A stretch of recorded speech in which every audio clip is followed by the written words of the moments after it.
एक बार माता पार्वती के साथ भगवान शिव पृथ्वी पर भ्रमण कर रहे थे। भ्रमण करते हुए वे एक वन क्षेत्र से गुजरे। प्रिय दर्शकों, अगर आप इस पवित्र कथा को सुन रहे हैं तो पूरा सुने, आधा अधूरा सुनने का गलती मत करिएगा। शिव भक्त है तो भगवान भोलेनाथ का अनादर ना करे। इस कथा को सुनने से मन चाहा फल की प्राप्ति होगी, शिव की कृपा बनी रहेगी। इस पवित्र कथा के माध्यम से भगवान शिव कहते हैं कि त्याग, मोह और मुक्ति किसको मिलती है। विस्तृत वन क्षेत्र में वृक्षों की सघन माला के मध्य उन्हें एक ज्योतिर्मय मानवाकृति दिखाई दी। रुक्ष केशराशि ने निरावरण बाहुओं को आच्छादित कर रखा था।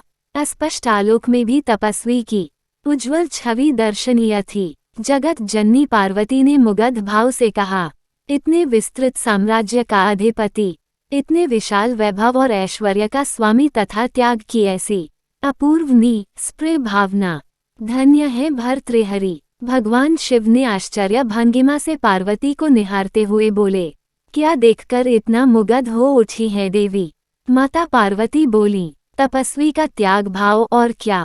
शिव बोले, अच्छा, लेकिन मैंने तो कुछ और ही देखा देवी। तपस्वी का त्याग तो उसका अतीत था, अतीत के प्रति प्रतिक्रियाभिव्यक्ति से क्या लाभ। देखना ही था तो इसका वर्तमान देखती। पार्वती ने ध्यानपूर्वक देखा। तपस्वी के निकट 3 वस्तुएं रखी थीं। 3 भौतिक वस्तुएं, संग्रह का मोह दर्शाती वस्तुएं, एक पंखा, एक जलपात्र और एक शीशालंबक तकिया। वस्तुओं को देखकर पार्वती ने खेद भरे स्वर में कहा, प्रभु, निश्चय ही मैंने प्रतिक्रियाभिव्यक्ति में शीघ्रता कर दी। ये सुनकर शिव मुस्करा उठे। फिर दोनों आगे बढ़ गए। समय बीता, साधना गहन हुई, बोध भाव निखरा, वैराग्य घनीभूत हुआ तो भर्तृहरि को आभास हुआ, अरे, मेरे समीप ये अनावश्यक वस्तुएं क्यों रखी हैं। प्रकृति प्रदत्त समीर जब स्वयं ही इस देह को उपकृत कर देता है तो इस पंखे का क्या प्रयोजन। जल अंजलि में भरकर भी पिया जा सकता है, और इस शीश को आलंबन देने हेतु क्या बाहुओं का उपयोग नहीं किया जा सकता। तपस्वी ने तत्काल तीनों वस्तुएं दूर हटा दी, पुनः साधना में लीन हो गए। कुछ समय बाद शिव और पार्वती पुनः भ्रमण करते हुए वहां पहुंचे। देवी पार्वती ने तपस्वी को देखा। भौतिक साधनों को अनुपस्थिति पाकर वे प्रसन्न हो उठीं। उत्साहित होकर उन्होंने शिव को देखा, लेकिन उनके मुख पर वैसी ही पूर्ववत तत्स्थता छाई थी। उन्होंने दृष्टि संकेत दिया। पार्वती की दृष्टि तपस्वी की ओर मुड़ गई। उन्होंने देखा भर्तृहरि उठे, अपना भिक्षापात्र लेकर अति शीघ्रता से ग्राम्य सीमा में प्रवेश कर गए।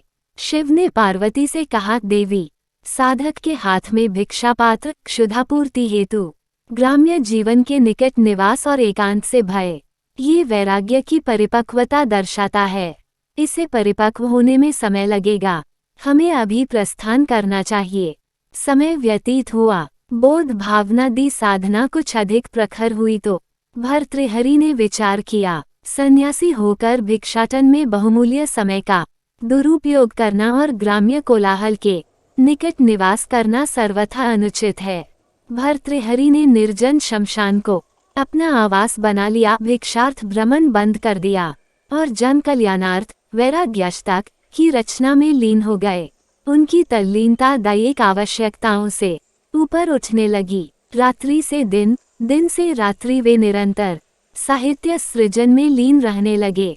कोई स्वयं आकर कुछ दे जाता तो ठीक, अन्यथा निराहार ही सृजन में लगे रहते।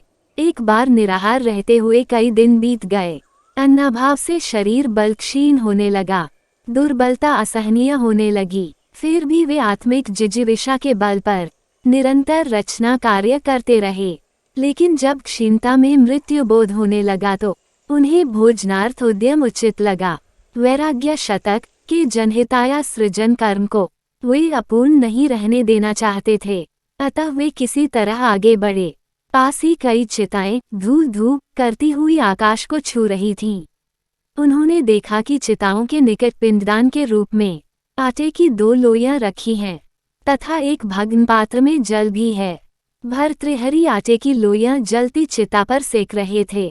ये देख भगवती पार्वती विह्वल हो उठी और बोली, देखिए तो ऐश्वर्यशाली नृप को।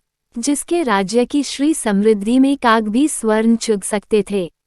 वे किसनी स्पृहता के साथ सत्कार्य समर्पित इस जीवन की रक्षा हेतु पिंडदान की लोइयां सेक रहा है। मर्मभेदी है ये, कहिए महेश्वर, क्या अब भी आप तटस्थ रहेंगे? शिव हंसकर बोले, देवी, प्रश्न मेरी प्रसन्नता या तटस्थता का नहीं है, प्रश्न तो साधना की सत्यता का है। यदि साधक पवित्र है तो भला साधक को शिव क्यों न मिलेगा?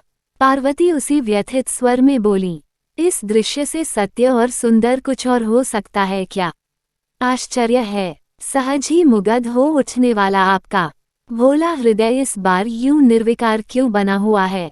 शिव बोले, देवी, व्यथित न हूँ, आप स्वयं चलकर साधक की साधना का मूल्यांकन करें और तब निर्णय ले तो अधिक श्रेयस्कर होगा। भगवान शिव और माता पार्वती ने कृष्णकाय और दीन ब्राह्मण युगल का वेश धारण कर लिया और भर्तृहरि के सम्मुख पहुँचे। भर्तृहरि आहार ग्रहण करने को उद्यत हुए ही थे कि अतिथि युगल को सम्मुख पाकर रुक गए। उन्होंने क्षीण वाणी में कहा, अतिथि युगल, कृपया आहार ग्रहण कर मुझे उपकृत करें। शिव बोले, साधक, आहार देखकर बुभुक्षा तो जागृत हुई थी, लेकिन हम कोई और मार्ग खोज लेंगे। क्यों विप्रवर, कोई और मार्ग क्यों? क्योंकि इस आहार की आवश्यकता हमसे अधिक आपको है। हाँ तपस्वी, इस आहार से आप अपनी दीक्षा को तृप्त करें, हमारी तृप्ति स्वयं में भी हो जाएगी। पार्वती बोली, नहीं माते, मेरे समक्ष आकर भी आप अतृप्त रह जाएं, ऐसा मुझे स्वीकार नहीं। दोनों रोटियां ब्राह्मण युगल की ओर बढ़ाते हुए भर्तृहरि के मुख पर दान का दर्प मुखर हो उठा। माते, आप मेरी दृढ़ता से परिचित नहीं हैं। अपनी दृढ़ता के समक्ष जब मैंने अपने विशाल और ऐश्वर्य संपन्न राज्य तथा अथाह और अपरिमित श्री संपत्ति को त्यागने में एक क्षण का विलंब न किया तो क्या आज इन पिंडदान की लोइयों का मोह करूंगा? अनायास ही पार्वती हंस पड़ी, किंतु उस हंसी में प्रशस्ति को खनक न होकर किंचित उपहास की ध्वनि थी। उन्होंने कहा, तपस्वी, आश्चर्य है कि तुमने अपना राज्य कैसे छोड़ दिया। साधुवेश धारण करके तुम्हारी बुद्धि अभी तक वनिक वृत्ति से भौतिक वस्तुओं की मापतौल पर टिकी हुई है।